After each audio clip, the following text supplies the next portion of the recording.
जर मी तुम्हाला सांगितलं की तुमची स्वप्न पूर्ण न होण्यामागचं सर्वात मोठं कारण आळस नाही, नशीब नाही आणि वेळेची कमतरता नाही तर उलट कधीकधी तुमचं स्वतःचं बोलणं तुमच्या यशाचा सर्वात मोठा शत्रू बनतं. हे ऐकून थोडं विचित्र वाटेल, कारण आपल्याला लहानपणापासून एक गोष्ट शिकवली जाते, मोठी स्वप्न बघा, ती लोकांना सांगा आणि तुमची ध्येय जाहीर करा. पण जर हीच सवय तुमची ऊर्जा हळूहळू संपवत असेल तर, जर प्रत्येक वेळी तुम्ही तुमच्या भविष्यातील यशाबद्दल बोलता तेव्हा तुमचा मेंदू प्रत्यक्ष यश मिळण्यापूर्वीच समाधान अनुभवत असेल तर, आणि जर हेच समाधान तुम्हाला कृतीपासून दूर नेत असेल तर, आजचा हा प्रवास याचं प्रश्नाचं उत्तर शोधणार आहे. वेलकम टू बोलकी पुस्तके, जिथे आपण पुस्तकांमधील अशा शिकवणी समजून घेतो ज्या फक्त विचार बदलत नाहीत तर आयुष्य बदलण्याची ताकद ठेवतात. आपण सगळ्यांनी आयुष्यात असा एखादा माणूस नक्की पाहिला असेल जो नेहमी मोठ्या योजना सांगत असतो, यावर्षी हे करणार, पुढच्या महिन्यात ते करणार आणि लवकरच आयुष्य बदलणार. सुरुवातीला त्याचं बोलणं प्रेरणादायी वाटतं, पण काही महिने उलटून जातात आणि त्याच्या आयुष्यात फारसा बदल झालेला दिसत नाही. आता इथे एक महत्त्वाचा प्रश्न आहे, त्या व्यक्तीमध्ये क्षमता नव्हती का? अनेकादा उत्तर नाही असतं. क्षमता असते, इच्छा असते, स्वप्नही खरी असतात, पण मध्येच काहीतरी तुटतं आणि ते तुटतं कृतीमध्ये. याहूनही महत्त्वाचा प्रश्न असा आहे की हे फक्त इतरांबरोबर घडतं का, की कधी ना कधी आपल्याबरोबरही घडलं आहे? शांतपणे विचार करा. एखादं ध्येय ठरवल्यानंतर तुम्ही ते किती लोकांना सांगितलं होतं आणि त्यापैकी किती ध्येय पूर्ण झाली? हा प्रश्न अस्वस्थ करतो, कारण तो आपल्या अहंकाराला स्पर्श करतो. याच ठिकाणी रायन हॉलिडे एक अत्यंत खोल निरीक्षण मांडतात. त्यांच्या मते अहंकाराला परिणामांपेक्षा प्रतिमा जास्त महत्त्वाची वाटते. म्हणजे आपण खरोखर काय आहोत यापेक्षा आपण इतरांना कसे दिसतो हे त्याला जास्त महत्त्वाचं वाटतं. म्हणूनच अनेकदा आपण यश मिळवण्यापेक्षा यशस्वी दिसण्याचा प्रयत्न करतो, आणि ही प्रक्रिया इतकी हळूहळू घडते की आपल्यालाही तिची जाणीव होत नाही. मानसशास्त्रात यामागे एक रोचक निरीक्षण आढळतं. संशोधक पीटर गॉल्विझर यांनी उद्दिष्टांवर केलेल्या अभ्यासात असे संकेत मिळाले की काही परिस्थितींमध्ये एखादं ध्येय सार्वजनिकपणे जाहीर केल्याने लोकांची प्रत्यक्ष कृती कमी होऊ शकते, कारण समाजाकडून मिळालेली मान्यता मेंदूला एक प्रकारचं आंशिक समाधान देते. अजून काहीच साध्य झालेलं नसतं, पण मनाला वाटू लागतं की प्रवासाचा काही भाग पूर्ण झाला आहे. मग एक विचित्र गोष्ट घडते. जे काम शांतपणे करायला हवं होतं त्याची जागा बोलणं घेतं. जे तास सरावासाठी वापरले गेले असते ते चर्चा करण्यात जातात. जे दिवस सातत्यासाठी राखून ठेवायला हवे होते ते स्वतःची भविष्यातील प्रतिमा तयार करण्यात खर्च होतात. आणि नकळत आपण काम करणाऱ्या व्यक्तीपेक्षा कामाबद्दल बोलणारी व्यक्ती बनतो. पण मग एक प्रश्न उभा राहतो, जर बोलणं इतकं धोकादायक असेल तर यशस्वी लोक अनेकदा शांत का असतात? ते त्यांच्या प्रत्येक पुढच्या पावलाची घोषणा का करत नाहीत? त्यामागे केवळ नम्रता नसते, त्यामागे एक वेगळी विचारसरणी असते. त्यांना माहिती असतं की अपूर्ण कामाला शब्दांची नाही तर वेळ, एकाग्रता आणि सातत्याची गरज असते. ते लोक टाळ्यांपेक्षा प्रगतीला महत्त्व देतात. त्यांना माहिती असतं की लोकांचं कौतुक काही मिनिटं टिकतं, पण परिणाम अनेक वर्ष बोलत राहतात. आणि इथेच या संपूर्ण अध्यायाची खरी सुरुवात होते. कारण पुढचा प्रश्न हा नाही की तुम्ही किती मोठी स्वप्न पाहता. पुढचा प्रश्न हा आहे की त्या स्वप्नांसाठी तुम्ही किती शांतपणे काम करू शकता. कारण वास्तवात पाहिलं तर जगात दोन प्रकारचे लोक दिसतात. पहिला प्रकार म्हणजे जे प्रत्येक नवीन सुरुवातीची घोषणा करतात. दुसरा प्रकार म्हणजे जे काहीच बोलत नाहीत, पण काही महिन्यांनी त्यांचं काम स्वतःच त्यांच्याविषयी बोलायला लागतं. गंमत म्हणजे पहिल्या प्रकारच्या लोकांकडे सुरुवातीला जास्त लक्ष असतं, पण दुसऱ्या प्रकारच्या लोकांकडे शेवटी जास्त आदर असतो. हा फरक नेमका कुठून निर्माण होतो? उत्तर एका साध्या सवयीमध्ये लपलेलं आहे. बोलणं आपल्याला तात्पुरता आनंद देतं, पण कृती आपल्याला कायमस्वरूपी बदलते. आणि या दोन्ही गोष्टींची अनुभूती पूर्णपणे वेगळी असते. जेव्हा तुम्ही एखाद्या ध्येयाबद्दल बोलता तेव्हा तुमच्या मनात भविष्याची एक आकर्षक प्रतिमा तयार होते. त्या प्रतिमेमध्ये तुम्ही आधीच यशस्वी दिसत असता. लोक तुमचं कौतुक करत असतात, तुमच्या निर्णयाचं स्वागत करत असतात. पण त्या प्रतिमेमध्ये एक गोष्ट नसते, दररोज करावी लागणारी शांत, कंटाळवाणी आणि कठीण मेहनत. इतिहासाकडे पाहिलं तर अनेक मोठ्या शोधांच्या मागे हीच शांतता दिसते. वैज्ञानिकांनी प्रयोगशाळांमध्ये हजारो अपयशी प्रयोग केले. संशोधकांनी वर्षानुवर्षे एकाच समस्येवर काम केलं. त्यांच्या प्रत्येक दिवसाची घोषणा वर्तमानपत्रांमध्ये होत नव्हती. प्रत्येक प्रयत्नावर टाळ्या वाजत नव्हत्या. पण जेव्हा परिणाम समोर आला तेव्हा जगाला त्या वर्षानुवर्षांच्या शांत परिश्रमाचं महत्त्व समजलं. लोकांना परिणाम दिसतो, पण परिणामामागची शांत वर्ष दिसत नाहीत. हीच गोष्ट खेळाच्या मैदानावरही दिसते. ऑलिम्पिकमध्ये एखादा खेळाडू सुवर्णपदक जिंकतो तेव्हा संपूर्ण जग त्याचं नाव घेतं, पण त्या एका क्षणामागे हजारो सकाळी असतात, ज्या कोणालाही दिसलेल्या नसतात. असंख्य सरावाचे तास असतात जिथे कॅमेरा नसतो, प्रेक्षक नसतात आणि टाळ्या नसतात. फक्त खेळाडू, त्याची शिस्त आणि त्याचं ध्येय असतं. म्हणूनच पदक हे एका दिवसाचं यश नसतं. ते अनेक वर्षांच्या शांत सातत्याचं दृश्यमान रूप असतं. आता स्वतःला पुन्हा एक प्रश्न विचारा. तुम्हाला टाळ्या हव्या आहेत की परिणाम? कारण या दोन गोष्टी नेहमी एकाच वेळी मिळत नाहीत. सुरुवातीला जर टाळ्या शोधल्या तर परिणाम दूर जातात, पण सुरुवातीला परिणामांवर लक्ष दिलं तर योग्य वेळी टाळ्या आपोआप मिळतात. रायन हॉलिडे यांचा मुद्दा इथे आणखी स्पष्ट होतो. अहंकाराला लोकांनी आपल्याबद्दल काय विचार करावा याची काळजी असते, पण उत्कृष्टतेला त्याची काळजी नसते. उत्कृष्टता रोज स्वतःला एकच प्रश्न विचारते, आज कालपेक्षा थोडी सुधारणा झाली का? कारण खरी स्पर्धा इतरांशी नसते, खरी स्पर्धा कालच्या स्वतःशी असते. आपण अनेकदा असं समजतो की आत्मविश्वास हा मोठं बोलल्याने वाढतो, पण वास्तव त्याच्या अगदी उलट आहे. खरा आत्मविश्वास निर्माण होतो तो अनुभवातून. जेव्हा तुम्ही एखादं कठीण काम पूर्ण करता तेव्हा तुमच्या मनात एक शांत विश्वास तयार होतो.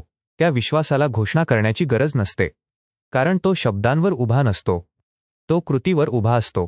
म्हणूनच काही लोक खूप कमी बोलतात, पण त्यांच्या उपस्थितीत एक वेगळाच आत्मविश्वास जाणवतो, कारण त्यांनी स्वतःला पटवून देण्यासाठी बोलण्याचा मार्ग निवडलेला नसतो. त्यांनी स्वतःला घडवण्याचा मार्ग निवडलेला असतो. आणि जे स्वतःला घडवण्यात व्यस्त असतात त्यांच्याकडे स्वतःची जाहिरात करण्यासाठी वेळच उरत नाही. इथेच या अध्यायातील सर्वात कठीण पण सर्वात मौल्यवान प्रश्न समोर येतो. जर आजपासून तुम्ही तुमच्या पुढच्या मोठ्या ध्येयाबद्दल कोणालाही काही सांगितलं नाही आणि फक्त त्यावर शांतपणे काम केलं, तर 6 महिन्यानंतर तुमच्या आयुष्यात नेमका काय फरक पडेल? हा प्रश्न जितका साधा वाटतो तितकाच तो आयुष्य बदलण्याची ताकद ठेवतो. कदाचित त्या 6 महिन्यांमध्ये बाहेरच्या जगाला फारसा बदल दिसणार नाही. लोकांना वाटेल की सगळं पूर्वीसारखंच आहे, पण तुमच्या आत मात्र एक वेगळी प्रक्रिया सुरू झालेली असेल. कारण प्रत्येक दिवशी केलेली छोटी कृती तुमची ओळख बदलत असते. आपण अनेकदा समजतो की ओळख बदलली की सवयी बदलतात, पण वास्तवात आधी सवयी बदलतात आणि मग ओळख बदलते. याच कारणामुळे शांतपणे काम करणारा माणूस दिवसागणिक अधिक मजबूत होत जातो. त्याला रोज स्वतःला सिद्ध करण्याची गरज वाटत नाही. त्याला प्रत्येक निर्णयाचं स्पष्टीकरण द्यावं लागत नाही, कारण त्याचं लक्ष लोकांच्या प्रतिक्रियांवर नसतं तर स्वतःच्या प्रगतीवर असतं. आता एक वेगळी गोष्ट लक्षात घ्या. जे लोक सतत त्यांच्या योजनांबद्दल बोलतात ते अनेकदा नकळत स्वतःवर एक अतिरिक्त दबाव निर्माण करतात, कारण त्यांनी आता स्वतःचं एक सार्वजनिक प्रतिमा तयार केलेली असते.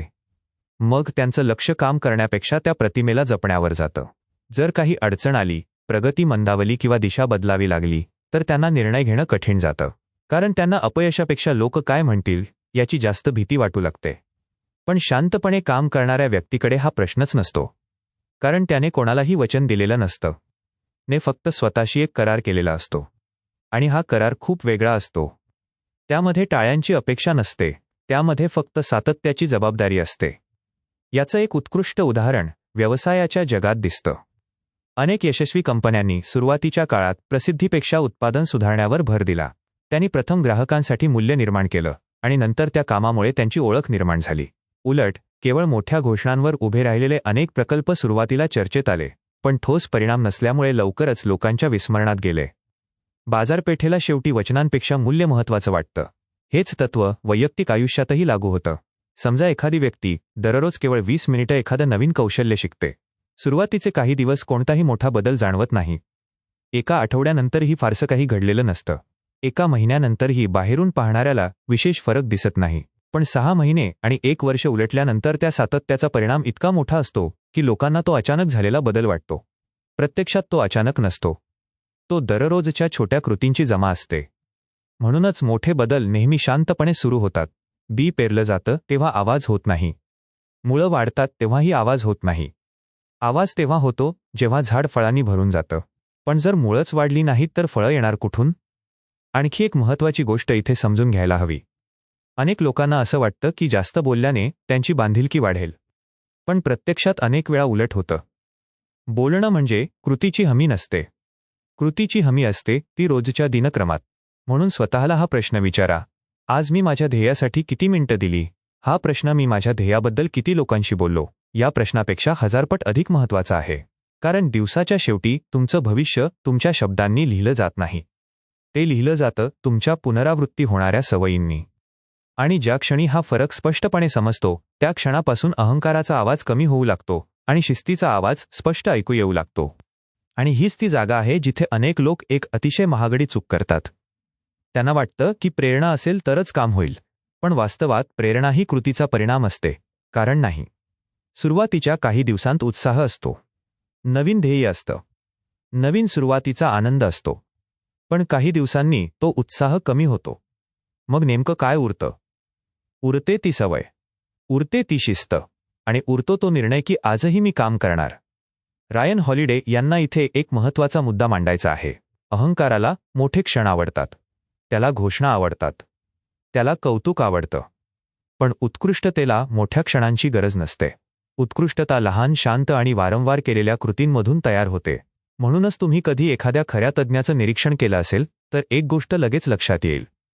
तो स्वतःबद्दल खूप कमी बोलतो, पण त्याच्या कामामध्ये एक वेगळीच खोली दिसते, कारण त्याची ऊर्जा स्वतःची प्रतिमा तयार करण्यात खर्च झालेली नसते. ती कौशल्य विकसित करण्यात खर्च झालेली असते. याचा अर्थ असा नाही की आपल्या ध्येयांबद्दल कधीच कोणाशी बोलू नये. अध्यायाचा संदेश तो नाही. प्रश्न बोलण्याचा नाही. प्रश्न का बोलतो आहोत याचा आहे. जर तुम्ही मार्गदर्शनासाठी, योग्य अभिप्रायासाठी किंवा जबाबदारी वाढावी म्हणून एखाद्या विश्वासू व्यक्तीशी चर्चा करत असाल तर ते उपयुक्त ठरू शकतं. पण जर बोलण्यामागचा हेतू फक्त लोकांनी प्रभावित व्हावं, आपलं कौतुक करावं किंवा आपण मोठं काहीतरी करणार आहोत अशी प्रतिमा तयार करावी हा असेल तर तिथे अहंकार शांतपणे नियंत्रण घेत असतो. हा फरक खूप सूक्ष्म आहे, पण संपूर्ण आयुष्य बदलू शकतो. एक क्षणासाठी स्वतःच्या दिवसाकडे पहा. दिवस संपल्यावर तुम्ही कोणत्या गोष्टीचा जास्त अभिमान बाळगता? तुम्ही काय बोललात याचा, की तुम्ही काय पूर्ण केलंत याचा? हा प्रश्न जितका प्रामाणिकपणे विचाराल तितकंच स्वतःला समजायला लागेल. याच ठिकाणी आणखी एक मानसिक सापळा समोर येतो. आपण अनेकदा नियोजनालाच प्रगती समजतो. सुंदर डायरी, आकर्षक टू डू लिस्ट, रंगीत कॅलेंडर आणि लांबलचक योजना हे सगळं उपयोगी असू शकतं, पण एक अट आहे, त्यामागे कृती असली पाहिजे. कारण योजना म्हणजे नकाशा. नकाशा पाहून प्रवास पूर्ण होत नाही. पावलं टाकावीच लागतात. इतिहासात अनेक महान संशोधनं, शोध आणि निर्मिती सुरुवातीला अगदी सामान्य दिसत होती. त्यांच्यामागे मोठे भाषण नव्हते, मोठी प्रसिद्धी नव्हती. होती ती फक्त सातत्याने केलेली मेहनत. म्हणूनच जेव्हा आपण फक्त अंतिम यश पाहतो तेव्हा आपल्याला वाटतं की ते अचानक मिळालं. पण सत्य हे आहे की प्रत्येक मोठ्या यशामागे असंख्य शांत दिवस लपलेले असतात. असे दिवस ज्यांच्याबद्दल कोणी बोलत नाही. आणि कदाचित हीच या अध्यायातील सर्वात सुंदर शिकवण आहे. शांतता म्हणजे कमकुवतपणा नाही. शांतता म्हणजे लक्ष केंद्रित असणं. कमी बोलणं म्हणजे आत्मविश्वासाचा अभाव नाही. अनेकदा कमी बोलणं म्हणजे आत्मविश्वास इतका मजबूत असणं की त्याला शब्दांची गरजच उरत नाही. म्हणून पुढच्या वेळी तुमच्या मनात एखादं मोठं ध्येय जन्माला येईल तेव्हा लगेच जगाला सांगण्याची घाई करू नका. त्या ध्येयाला आधी वेळ द्या. त्याला रोजच्या कृतींचं पाणी द्या. त्याला सातत्याची माती द्या. आणि जेव्हा त्याचे परिणाम दिसायला लागतील तेव्हा तुम्हाला स्वतःबद्दल काही सांगावं लागणार नाही. तुमचं काम तुमच्या वतीने बोलायला सुरुवात करेल आणि त्या क्षणी तुम्हाला समजेल की खऱ्या यशाचा आवाज हा शब्दांचा नसतो, तो परिणामांचा असतो. पण इथेच एक असा प्रश्न उभा राहतो ज्याचं उत्तर मिळालं तर या संपूर्ण अध्यायाचा अर्थ आणखी स्पष्ट होतो. जर कमी बोलणं इतकं महत्त्वाचं असेल तर काही लोक सतत स्वतःबद्दल बोलूनही यशस्वी कसे होतात? हा प्रश्न योग्य आहे, कारण आपल्याला अनेकदा अशा व्यक्ती दिसतात ज्या आत्मविश्वासाने बोलतात, मोठमोठ्या घोषणा करतात आणि तरीही यशस्वी होतात. पण इथे एक अतिशय महत्त्वाचा फरक आहे. त्या व्यक्तींचं यश त्यांच्या बोलण्यामुळे आलेलं नसतं. त्यांचं बोलणं त्यांच्या आधीच्या कृतींवर उभं असतं. त्यांनी आधी वर्षानुवर्षे काम केलेलं असतं, चुका केलेल्या असतात, अपयश पचवलेलं असतं आणि त्यानंतर जेव्हा ते बोलतात तेव्हा त्यांच्या शब्दांमागे अनुभव उभा असतो. आपण मात्र अनेकदा परिणाम दिसतात तेव्हाच त्या व्यक्तीकडे पाहतो. आपल्याला त्यांची वर्षानुवर्षांची शांत मेहनत दिसत नाही. याच कारणामुळे अनुभव आणि अहंकार यांच्यातला फरक समजून घेणं आवश्यक आहे. अनुभव असलेला माणूस बोलतो तेव्हा त्याचा उद्देश ज्ञान वाटणं असतो. अहंकार बोलतो तेव्हा त्याचा उद्देश स्वतःची प्रतिमा मोठी करणं असतो. दोघांचं बोलणं सारखं वाटू शकतं, पण त्यामागचा हेतू पूर्णपणे वेगळा असतो. म्हणूनच स्वतःला हा प्रश्न विचारण्याची सवय लावा. मी जे बोलतोय ते इतरांना मदत करण्यासाठी बोलतोय का, की स्वतःला मोठं दाखवण्यासाठी? हा एक प्रश्न अनेक चुकीचे निर्णय थांबवू शकतो. आता आणखी एका गोष्टीकडे लक्ष द्या. जेव्हा आपण सतत स्वतःबद्दल बोलतो तेव्हा आपण नकळत स्वतःसाठी एक भूमिका तयार करतो. मग आपण त्या भूमिकेचे कैदी बनतो. उदाहरणार्थ, आपण एखाद्या क्षेत्रात तज्ज्ञ असल्याची प्रतिमा निर्माण केली तर पुढे मला हे माहीत नाही असं म्हणणं कठीण वाटू लागतं. मी चुकलो हे मान्य करणं अवघड होतं. कारण आता आपल्याला सत्यापेक्षा प्रतिमा जपणं महत्त्वाचं वाटू लागतं. आणि इथेच शिकणं थांबतं. जगातील सर्वोत्कृष्ट विद्यार्थी, संशोधक, खेळाडू आणि नेते यांच्यात एक समान गुण दिसून येतो. ते प्रश्न विचारायला घाबरत नाहीत.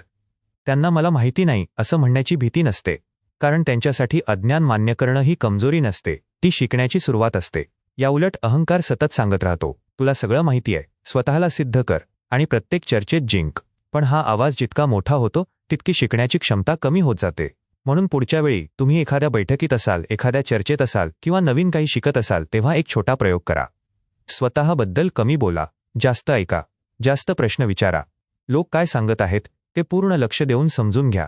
तुम्हाला आश्चर्य वाटेल की केवळ ही एक सवय तुमच्या विचार करण्याच्या पद्धतीत किती मोठा बदल घडवू शकते. कारण शांतपणे ऐकणारी व्यक्ती प्रत्येक संभाषणातून काहीतरी नवीन घेऊन बाहेर पडते, पण सतत स्वतःच बोलणारी व्यक्ती बहुतेक वेळा फक्त स्वतःलाच पुन्हा ऐकत असते. आणि स्वतःलाच पुन्हा पुन्हा ऐकून कोणीही अधिक शहाणं होत नाही. म्हणूनच या अध्यायाचा संदेश फक्त कमी बोला एवढाच नाही. संदेश हा आहे की तुमची ऊर्जा कुठे खर्च होते याकडे लक्ष द्या. ती शब्दांमध्ये खर्च होते की कृतीमध्ये? ती प्रतिमा तयार करण्यात खर्च होते की स्वतःला घडवण्यात? कारण भविष्यात तुमचं आयुष्य ठरवणारं उत्तर याच प्रश्नामध्ये दडलं आहे. आणि जेव्हा तुम्ही हा प्रश्न रोज स्वतःला विचारायला सुरुवात करता तेव्हा एक वेगळीच गोष्ट लक्षात येते. आपल्यापैकी बहुतेक लोक थकतात ते कामामुळे नाही, तर स्वतःची प्रतिमा टिकवण्याच्या प्रयत्नामुळे. प्रत्येक वेळी आपण इतरांना प्रभावित करण्याचा प्रयत्न करतो तेव्हा आपल्या मानसिक ऊर्जेचा एक भाग तिथे खर्च होतो. ही ऊर्जा दिसत नाही, पण तिचा परिणाम मात्र खूप खोलवर होतो.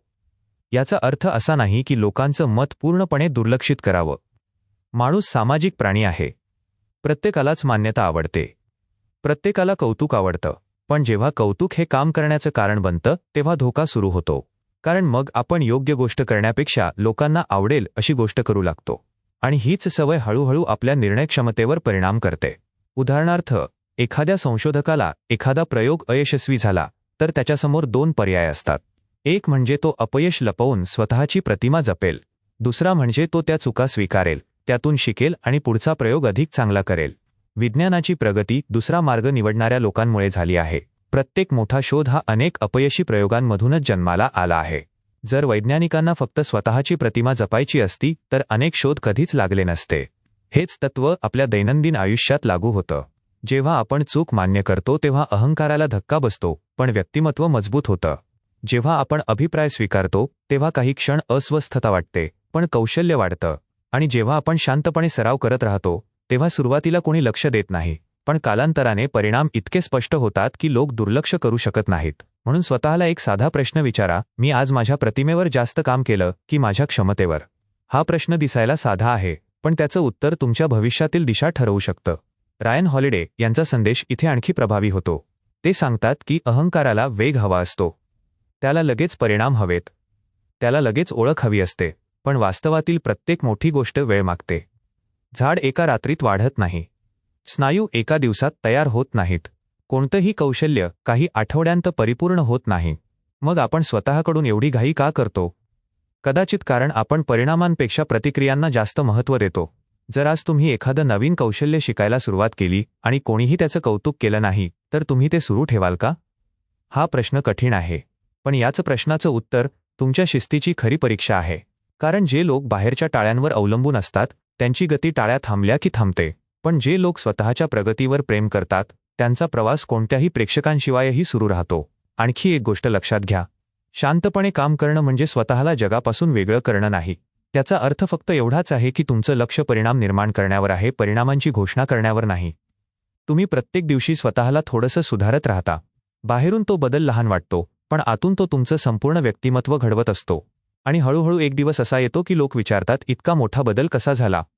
त्यांना तो अचानक वाटतो. पण तुम्हाला माहिती असतं की हा बदल एका दिवसात झालेला नाही. हा बदल त्या प्रत्येक दिवसाचा आहे, ज्या दिवशी तुम्ही बोलण्यापेक्षा काम निवडलं, प्रतिमेपेक्षा प्रगती निवडली आणि अहंकारापेक्षा शिस्त निवडली. आणि कदाचित याच ठिकाणी या अध्यायातील सर्वात मोठा विरोधाभास समोर येतो. आपण अनेकदा असा समज करून घेतो की लोकांचं लक्ष वेधून घेतलं तरच आपण पुढे जाऊ. पण वास्तवात इतिहासाकडे पाहिलं तर दिसतं की दीर्घकाळ टिकणारी प्रत्येक मोठी कामगिरी ही लक्ष वेधून घेण्याच्या इच्छेतून नाही, तर समस्येवर लक्ष केंद्रित करण्याच्या सवयीमधून जन्माला आली आहे. याचा अर्थ असा नाही की यशस्वी लोकांना प्रसिद्धी मिळाली नाही. प्रसिद्धी मिळाली, सन्मान मिळाला, ओळख मिळाली, पण त्यांनी त्या गोष्टींचा पाठलाग केला नाही. त्यांनी त्यांच्या कामाचा पाठलाग केला. आणि जेव्हा काम उत्कृष्ट झालं तेव्हा प्रसिद्धी स्वतः चालत त्यांच्या दारात आली. हे ऐकायला खूप साधं वाटतं. पण स्वतःला एक प्रामाणिक प्रश्न विचारा. जर तुम्हाला खात्री असती की पुढची 5 वर्ष कोणीही तुमचं कौतुक करणार नाही, तरीही तुम्ही हेच काम इतक्याच प्रामाणिकपणे केलं असतं का? हा प्रश्न आपल्याला 2 गटांमध्ये विभागतो. पहिला गट तो जो काम करतो कारण त्याला लोकांची दाद हवी असते. दुसरा गट तो जो काम करतो कारण त्याला स्वतःमध्ये प्रगती करायची असते. पहिल्या गटाचा उत्साह बाहेरच्या परिस्थितीवर अवलंबून असतो. दुसऱ्या गटाची ऊर्जा आतून येते आणि म्हणूनच दुसरा गट अधिक काळ टिकतो. मानसशास्त्रात याला अंतर्गत प्रेरणा आणि बाह्य प्रेरणा असा फरक मानला जातो. बाह्य प्रेरणा म्हणजे कौतुक, पुरस्कार, प्रसिद्धी किंवा मान्यता. अंतर्गत प्रेरणा म्हणजे शिकण्याचा आनंद, स्वतःला सुधारण्याची इच्छा आणि एखादं काम उत्कृष्ट करण्याचं समाधान. रायन हॉलिडे यांचा संपूर्ण संदेश हा आपल्याला बाह्य प्रेरणेकडून अंतर्गत प्रेरणेकडे घेऊन जाणारा आहे. कारण अहंकाराला बाहेरचं जग सतत काहीतरी देत राहावं लागतं, पण शिस्त स्वतःच स्वतःला ऊर्जा देत राहते. आता एक गोष्ट लक्षात घ्या, जेव्हा तुम्ही बोलणं कमी करता तेव्हा सुरुवातीला थोडी अस्वस्थता वाटते. कारण आपण अनेक वर्ष स्वतःची ओळख शब्दांमधून निर्माण करण्याची सवय लावलेली असते. अचानक शांत राहणं म्हणजे जणू काही आपण अदृश्य झाल्यासारखं वाटू लागतं. पण काही दिवसांनी एक विलक्षण बदल सुरू होतो. पूर्वी जी ऊर्जा स्वतःला सिद्ध करण्यात खर्च होत होती ती आता कामामध्ये गुंतायला लागते. पूर्वी जो वेळ स्पष्टीकरण देण्यात जात होता तो आता सरावात जाऊ लागतो. पूर्वी जिथे सतत तुलना सुरू असायची तिथे आता स्वतःच्या प्रगतीकडे लक्ष जाऊ लागतं. आणि हळूहळू तुम्हाला जाणवतं की शांतता म्हणजे रिकामेपणा नाही, शांतता म्हणजे एकाग्रता आहे. इथे आणखी एक सूक्ष्म सापळा आहे. अनेकांना वाटतं की मी शांत आहे म्हणजे मी महत्वाकांक्षी नाही, पण हा गैरसमज आहे. शांतपणे काम करणं आणि महत्वाकांक्षा नसणं या 2 पूर्णपणे वेगळ्या गोष्टी आहेत. खरी महत्वाकांक्षा मोठ्या आवाजात घोषणा करत नाही. ती रोज सकाळी वेळेवर उठते. ती रोज आपलं काम पूर्ण करते. ती कंटाळा आला तरी थांबत नाही. ती अपयश आलं तरी दिशा बदलते, ध्येय नाही. आणि म्हणूनच शांतपणे काम करणाऱ्या लोकांकडे पाहून अनेकदा लोक म्हणतात याचं नशीब चांगलं आहे. पण त्यांना त्या नशिबामागे असलेली शेकडो शांत सकाळ दिसत नाहीत. हजारो लहान निर्णय दिसत नाहीत. स्वतःशी केलेले असंख्य करार दिसत नाहीत. जगाला नेहमी परिणाम दिसतात, प्रक्रिया दिसत नाही. आणि जो माणूस प्रक्रियेवर प्रेम करायला शिकतो त्याला परिणामांची भीक मागावी लागत नाही. कारण परिणाम हे प्रक्रियेचं नैसर्गिक फलित असतात. त्या क्षणापासून त्याचा प्रवास इतरांना प्रभावित करण्यासाठी राहत नाही, तो स्वतःच्या सर्वोत्तम रूपाकडे जाण्याचा प्रवास बनतो. आणि जेव्हा एखाद्या माणसाचा प्रवास स्वतःच्या सर्वोत्तम रूपाकडे वळतो तेव्हा त्याच्या आयुष्यात एक अत्यंत महत्त्वाचा बदल घडतो. तो स्वतःची तुलना इतरांशी करणं हळूहळू बंद करतो. कारण त्याला समजतं की प्रत्येक व्यक्तीचा प्रवास वेगळा आहे. दुसऱ्याचा वेग, दुसऱ्याचं यश किंवा दुसऱ्याची प्रसिद्धी ही त्याच्या आयुष्याची मोजपट्टी असू शकत नाही. पण अहंकाराला तुलना खूप आवडते. तो सतत विचारत राहतो, त्याच्याकडे जास्त आहे, मग माझ्याकडे का नाही? त्याला इतकं कौतुक मिळतं, मग मला का नाही? लोक त्याच्याबद्दल बोलतात, माझ्याबद्दल का बोलत नाहीत? आणि या प्रत्येक प्रश्नामुळे आपलं लक्ष आपल्या ध्येयापासून हटून इतरांच्या आयुष्यावर जातं. म्हणूनच शांतपणे काम करणारी व्यक्ती केवळ कमी बोलत नाही तर कमी तुलना देखील करते. कारण तिला माहिती असतं की तुलना केल्याने कौशल्य वाढत नाही, सराव केल्याने वाढतं. हेच कारण आहे की अनेक महान खेळाडू प्रत्येक स्पर्धेनंतर प्रतिस्पर्ध्याबद्दल कमी आणि स्वतःच्या कामगिरीबद्दल जास्त बोलतात. त्यांचं लक्ष स्कोअरबोर्डवर कमी आणि स्वतःच्या सुधारणेवर जास्त असतं. कारण त्यांना माहिती असतं की दीर्घकालीन यश हे इतरांना हरवून मिळत नाही, ते स्वतःला सातत्याने सुधारून मिळतं. आता एक अतिशय महत्त्वाचा प्रश्न विचारूया. समजा आजपासून तुम्ही एक नवीन नियम बनवला. कोणतंही नवीन ध्येय पूर्ण होईपर्यंत त्याची सार्वजनिक घोषणा करायची नाही. पहिल्यांदा परिणाम निर्माण करायचे आणि नंतरच त्याबद्दल बोलायचं. काय होईल? सुरुवातीला कदाचित काहीच नाही. कोणी तुमचं कौतुक करणार नाही. कोणी तुमच्या योजनेवर प्रतिक्रिया देणार नाही. कोणी वा म्हणणार नाही. पण त्याचवेळी एक वेगळी गोष्ट घडेल. तुम्हाला रोज स्वतःला एकच प्रश्न विचारावा लागेल, आज मी प्रत्यक्ष काय केलं?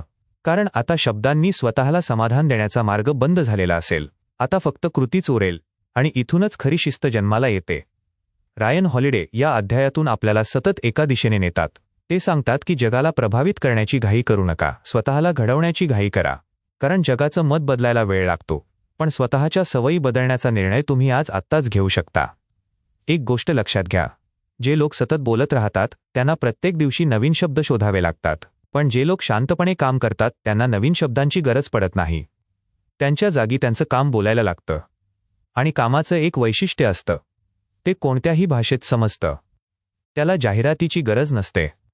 त्याला स्पष्टीकरणाची गरज नसते. उत्कृष्ट काम स्वतःचा पुरावा असतं. म्हणून स्वतःला अजून एक प्रश्न विचारा. आज जर तुमच्याकडून बोलण्याची क्षमता काढून घेतली आणि फक्त तुमच्या कृतींवरून लोकांनी तुमची ओळख ठरवायची झाली, तर ते तुम्हाला कसं ओळखतील? शिस्तबद्ध, विश्वासार्ह, सातत्यपूर्ण, की फक्त मोठी स्वप्न पाहणारा पण ती पूर्ण न करणारा? हा प्रश्न कठोर आहे, पण कधीकधी कठोर प्रश्नच आपल्याला प्रामाणिक उत्तरांपर्यंत घेऊन जातात. कारण आयुष्य बदलणारे निर्णय अनेकदा प्रेरणादायी भाषणातून जन्माला येत नाहीत. ते स्वतःशी झालेल्या अशाच शांत प्रामाणिक संवादातून जन्माला येतात. आणि कदाचित आज हा संवाद तुमच्या आयुष्यातील सर्वात महत्त्वाच्या संवादांपैकी एक ठरू शकतो. कारण जेव्हा माणूस स्वतःशी प्रामाणिक होतो तेव्हा त्याला एक सत्य स्वीकारावंच लागतं. आपण अनेकदा आपली क्षमता कमी असल्यामुळे मागे राहत नाही. आपण मागे राहतो कारण आपली ऊर्जा चुकीच्या ठिकाणी खर्च होते. कल्पना करा, 2 व्यक्ती आहेत. दोघांकडे समान वेळ आहे, समान संधी आहेत आणि समान बुद्धिमत्ता आहे. पण दिवसाच्या शेवटी एकाने आपली बहुतांश ऊर्जा स्वतःला सिद्ध करण्यात खर्च केली, तर दुसऱ्याने तीच ऊर्जा स्वतःला सुधारण्यात खर्च केली. वर्षभरानंतर या दोघांच्या आयुष्यात किती मोठा फरक पडेल? हाच फरक या अध्यायाचा केंद्रबिंदू आहे. अहंकार नेहमी वर्तमान क्षणात जगतो. त्याला आजचं कौतुक हवं असतं. त्याला आजचं लक्ष हवं असतं. पण उत्कृष्टता भविष्यामध्ये गुंतवणूक करते. ती आज मेहनत करते जेणेकरून उद्या परिणाम मिळतील. म्हणूनच अहंकार आणि उत्कृष्टता एकाच मनात फार काळ एकत्र राहू शकत नाहीत. जिथे एक वाढतो तिथे दुसरा कमी होतो. एक गोष्ट कदाचित तुम्ही अनुभवली असेल. जेव्हा एखादं काम नुकतंच सुरू केलेलं असतं तेव्हा त्याबद्दल बोलण्याची इच्छा खूप जास्त असते. पण जसजसं काम गंभीर होत जातं तसतसं बोलणं कमी होतं. का? कारण आता लक्ष शब्दांवर नसतं, लक्ष गुणवत्तेवर असतं. जे लोक खरोखर एखाद्या महत्त्वाच्या ध्येयावर काम करत असतात त्यांच्याकडे प्रत्येक दिवशी नवीन घोषणा करण्यासाठी वेळ नसतो. त्यांचा दिवस सरावात, सुधारण्यात, चुका दुरुस्त करण्यात आणि पुढचं पाऊल उचलण्यात जातो. याच कारणामुळे जगातील अनेक उत्कृष्ट कलाकार, संशोधक आणि विचारवंत त्यांच्या कामाच्या काळात तुलनेने शांत राहिले. उन्होंने स्वतःची प्रतिमा घडवण्यापेक्षा त्यांच्या निर्मितीवर लक्ष केंद्रित केलं. आणि शेवटी त्यांची निर्मितीच त्यांच्या व्यक्तिमत्वाची ओळख बनली. आता स्वतःला एक वेगळा प्रश्न विचारा. तुम्ही कोणत्या गोष्टीची वाट पाहत आहात? योग्य वेळ, जास्त आत्मविश्वास, लोकांचा पाठिंबा, की आधी थोडं कौतुक मिळालं की मग काम सुरू करायचं? कारण सत्य हे आहे की या गोष्टींपैकी एकही गोष्ट कृतीची जागा घेऊ शकत नाही. तुम्ही सुरुवात केली की आत्मविश्वास तयार होतो. तुम्ही सातत्य ठेवलं की कौशल्य तयार होतं. तुम्ही चुका स्वीकारल्या की अनुभव तयार होतो. आणि तुम्ही परिणाम दिले की विश्वास तयार होतो. ही संपूर्ण प्रक्रिया उलटी करण्याचा प्रयत्न केला तर निराशा हाती येते. म्हणून रायन हॉलिडे वारंवार आपल्याला एका साध्या पण कठीण तत्वाकडे परत आणतात: शब्द कमी आणि काम जास्त. याचा अर्थ स्वतःला कमी लेखणं नाही. याचा अर्थ स्वतःला सिद्ध करण्याची घाई सोडणं आहे. कारण स्वतःला सिद्ध करण्याची गरज ज्याला वाटते तो अजूनही इतरांच्या मतांवर जगत असतो. पण स्वतःला घडवण्यावर लक्ष केंद्रित करणारा माणूस एका वेगळ्याच पातळीवर काम करत असतो. त्याला माहिती असतं की प्रत्येक दिवस हा एक परीक्षा नसून एक सराव आहे. प्रत्येक चूक हा अपमान नसून एक धडा आहे. आणि प्रत्येक शांत दिवस हा वाया गेलेला दिवस नसून भविष्यातील परिणामांची पायाभरणी आहे. जेव्हा हा दृष्टिकोन तयार होतो तेव्हा बाहेरचं जग तसंच राहतं, पण आतलं जग पूर्णपणे बदलतं. लोक काय म्हणतील हा प्रश्न मागे पडतो. मी आज काय सुधारलं हा प्रश्न पुढे येतो. आणि ज्या दिवशी हा बदल होतो त्या दिवशी अहंकाराचं नियंत्रण कमी व्हायला सुरुवात होते. त्या दिवशी तुम्ही इतरांना प्रभावित करण्यासाठी नव्हे तर स्वतःच्या क्षमतेचा सर्वोच्च वापर करण्यासाठी काम करायला सुरुवात करता. आणि हीच त्या प्रवासाची खरी सुरुवात असते, ज्यामध्ये परिणाम आधी दिसत नाहीत, पण काळ जसजसा पुढे जातो तसतसे ते इतके स्पष्ट होतात की त्यांच्याकडे दुर्लक्ष करणं अशक्य होतं. आणि जेव्हा परिणाम इतके स्पष्ट होऊ लागतात तेव्हा एक अतिशय मनोरंजक गोष्ट घडते. ज्या लोकांनी कधीकाळी तुमच्या शांततेला कमकुवतपणा समजलं होतं तेच लोक आता तुमच्या यशाचं रहस्य विचारू लागतात. पण त्यांना दिसतो तो फक्त परिणाम. त्यांना दिसत नाहीत त्या असंख्य सकाळी जेव्हा कोणाच्याही कौतुकाशिवाय तुम्ही तुमचं काम केलं. त्यांना दिसत नाहीत त्या संध्याकाळी जेव्हा थकवा असूनही तुम्ही स्वतःशी केलेला शब्द पाळला. म्हणूनच यशाचं खरं रहस्य एखाद्या मोठ्या क्षणात लपलेलं नसतं. ते रोजच्या छोट्या निर्णयांमध्ये लपलेलं असतं. आज काम करायचं की उद्यावर ढकलायचं? आज शिकायचं की स्वतःला सर्वज्ञ समजायचं? आज स्वतःची जाहिरात करायची की स्वतःला अधिक सक्षम बनवायचं? हे निर्णय बाहेरून लहान वाटतात, पण आयुष्याच्या दिशेला तेच आकार देतात. आता या अध्यायाकडे पुन्हा एकदा मागे वळून पाहूया. रायन हॉलिडे यांनी आपल्याला एकदाही असं सांगितलेलं नाही की मोठी स्वप्न पाहू नका. त्यांनी असंही सांगितलेलं नाही की महत्त्वाकांक्षा चुकीची आहे. त्यांचा विरोध महत्वाकांक्षेला नाही, त्यांचा विरोध त्या अहंकाराला आहे जो महत्वाकांक्षेचं रूप घेऊन आपल्याला कृतीपासून दूर नेतो. कारण महत्वाकांक्षा म्हणते काम कर, अहंकार म्हणतो काम करण्यापूर्वी लोकांना सांग. महत्वाकांक्षा म्हणते शिक, अहंकार म्हणतो तुला आधीच सगळं माहिती आहे. महत्वाकांक्षा म्हणते परिणाम दाखव, अहंकार म्हणतो प्रतिमा तयार कर. आणि आयुष्यातील प्रत्येक मोठ्या निर्णयामध्ये आपल्याला या दोन आवाजांपैकी एकाची निवड करावी लागते. आता स्वतःच्या आयुष्याचा विचार करा. किती वेळा तुम्ही एखाद्या ध्येयासाठी आवश्यक असलेल्या वेळेपेक्षा त्याबद्दल बोलण्यात जास्त वेळ घालवला आहे? किती वेळा तुम्ही नियोजन करून समाधान मानलं पण अंमलबजावणी केली नाही? किती वेळा तुम्ही सुरुवात करण्याऐवजी योग्य क्षणाची वाट पाहिली? जर या प्रश्नांची उत्तरं हो अशी असतील तर स्वतःवर नाराज होण्याची गरज नाही. गरज आहे ती फक्त दिशा बदलण्याची. आजपासून एक छोटा नियम बनवा. तुमचं पुढचं महत्त्वाचं ध्येय फक्त त्या लोकांनाच सांगा ज्यांच्याकडून तुम्हाला प्रामाणिक मार्गदर्शन किंवा जबाबदारी मिळेल. बाकीची ऊर्जा कृतीमध्ये गुंतवा. दिवस संपल्यावर स्वतःला एकच प्रश्न विचारा, आज मी काय पूर्ण केलं? हा प्रश्न तुमच्या आयुष्यात हळूहळू एक नवी सवय निर्माण करेल. आणि काही महिन्यांनी तुम्हाला जाणवेल की तुमचा आत्मविश्वास वाढला आहे. पण हा आत्मविश्वास शब्दांमधून आलेला नसेल, तो अनुभवातून आलेला असेल. तो शेकडो छोट्या विजयांमधून तयार झालेला असेल. तो अशा दिवसांमधून तयार झालेला असेल ज्या दिवशी कोणीही टाळ्या वाजवल्या नव्हत्या पण तुम्ही स्वतःशी केलेलं वचन पाळलं होतं. कारण दिवसाच्या शेवटी आयुष्याला तुमच्या घोषणा आठवत नाहीत, आयुष्याला तुमच्या सवयी आठवतात. लोक तुमच्या योजना विसरतात पण तुमच्या कामाचा परिणाम विसरत नाहीत. आणि म्हणूनच या संपूर्ण अध्यायाची सर्वात मोठी शिकवण एका वाक्यात सांगायची झाली तर ती अशी, तुमची स्वप्न मोठी असू द्या पण त्यांच्याबद्दलचा आवाज लहान ठेवा. कारण जगाला प्रभावित करण्याचा सर्वात प्रभावी मार्ग म्हणजे मोठं बोलणं नाही तर इतकं उत्कृष्ट काम करणं की शेवटी तुमच्या जागी तुमचे परिणाम बोलू लागतील. आणि कदाचित हाच तो क्षण आहे जिथे तुम्ही स्वतःला एक अंतिम प्रश्न विचारायला हवा. जर आजपासून पुढील 30 दिवस तुम्ही एकही मोठी घोषणा केली नाही, कोणालाही प्रभावित करण्याचा प्रयत्न केला नाही, कोणाकडून कौतुकाची अपेक्षा ठेवली नाही आणि फक्त शांतपणे सातत्याने तुमच्या ध्येयावर काम केलं तर तुमच्या आयुष्यात काय बदल होईल? बहुधा पहिल्या काही दिवसांत काहीच बदल होणार नाही. तुमच्याकडे पाहणाऱ्या लोकांची संख्या वाढणार नाही, कोणी तुमचं कौतुक करणार नाही, कोणी टाळ्या वाजवणार नाही. पण एक बदल नक्की सुरू होईल. तुमचं लक्ष बाहेरून आत येईल. आणि आयुष्य बदलण्याची सुरुवात नेहमी इथूनच होते. कारण ज्या दिवशी तुमचं लक्ष लोकांच्या मतांवरून तुमच्या सवयींकडे वळतं त्या दिवशी तुमची खरी प्रगती सुरू होते. रायन हॉलिडे यांनी या छोट्याशा अध्यायातून आपल्याला फक्त एक सवय बदलायला सांगितलेली नाही, ते आपल्याला विचार करण्याची संपूर्ण पद्धत बदलायला सांगतात. स्वतःला विचारण्याचा प्रश्न बदला. लोक माझ्याबद्दल काय विचार करतील याऐवजी आज मी स्वतःला कालपेक्षा किती चांगलं बनवलं हा प्रश्न विचारा. मी किती बोललो याऐवजी मी किती काम केलं हा प्रश्न विचारा. मला किती लोकांनी ओळखलं याऐवजी मी माझ्या कामात किती प्रामाणिक राहिलो हा प्रश्न विचारा. कारण प्रश्न बदलले की लक्ष बदलतं. लक्ष बदललं की सवयी बदलतात. सवयी बदलल्या की आयुष्य बदलतं. यश हे अचानक घडणारी घटना नाही. यश ही दररोज घेतलेल्या योग्य निर्णयांची साखळी आहे. आणि त्या साखळीतील प्रत्येक निर्णय एकाच गोष्टीवर अवलंबून असतो. तुम्ही अहंकाराचं ऐकणार की शिस्तीचं? अहंकार म्हणेल लोकांना दाखव, शिस्त म्हणेल स्वतःला घडव. अहंकार म्हणेल आज कौतुक मिळव, शिस्त म्हणेल आज प्रगती कर. अहंकार म्हणेल बोल, शिस्त फक्त हसून म्हणेल काम कर. आणि लक्षात ठेवा, इतिहासात कोणीही फक्त मोठी स्वप्न पाहिल्यामुळे महान झालेलं नाही.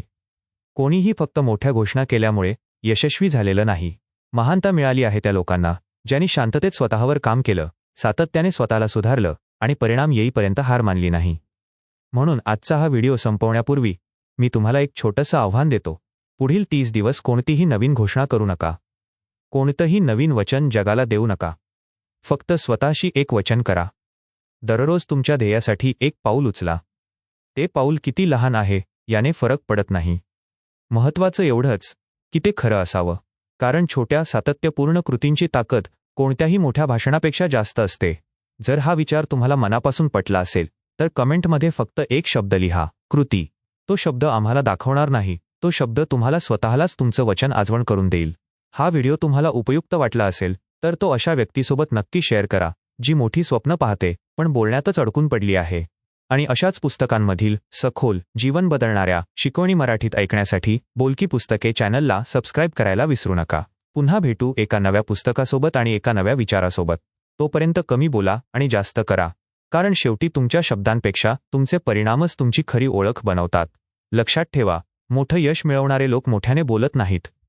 ते शांतपणे काम करतात आणि मग एक दिवस त्यांचं काम इतकं मोठं होतं की त्यांना स्वतःबद्दल काहीही बोलावं लागत नाही, कारण त्या क्षणी त्यांच्या जागी त्यांचे परिणाम बोलत असतात.